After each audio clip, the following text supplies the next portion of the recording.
আজ পূর্ব বর্ধমান জেলা মন্তেশ্বর থানার মালডাঙ্গা বাজারে স্বেচ্ছায় রক্তদান শিবির অনুষ্ঠিত হলো।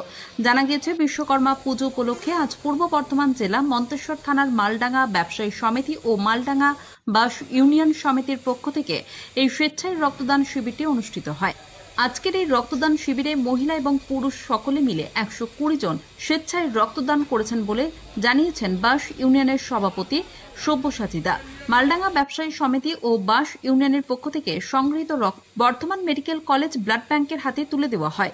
শুধু তাই নয়, মালডাঙ্গা বাস ইউনিয়ন ও ব্যবসায়ী সমিতির পক্ষ থেকে জানা গিয়েছে, বিশ্বকর্মা পুজো উপলক্ষে আরও 5 দিন ধরে চলবে সাংস্কৃতিক অনুষ্ঠান, যাত্রা এবং বাচ্চাদের কুইজ প্রতিযোগিতা সহ বিভিন্ন কর্মসূচির আয়োজন করা হয়েছে।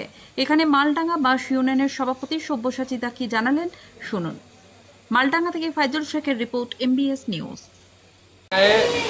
মালডাঙ্গা ব্যবসায়ী সমিতি এবং বাস কর্মচারী বৃন্দের উদ্যোগে মালডাঙ্গা বাজারে একটা বিশ্বকর্মা ঠাকুর পুজো হয়। সেই পুজোকে সামনে রেখে আমরা এখানে স্বেচ্ছায় রক্তদান শিবির আয়োজন করি। এই রক্ত কোথা থেকে নিতে এসেছিল? এরকম বর্ধমান মেডিকেল কলেজ থেকে। কতজন রক্ত দিলেন?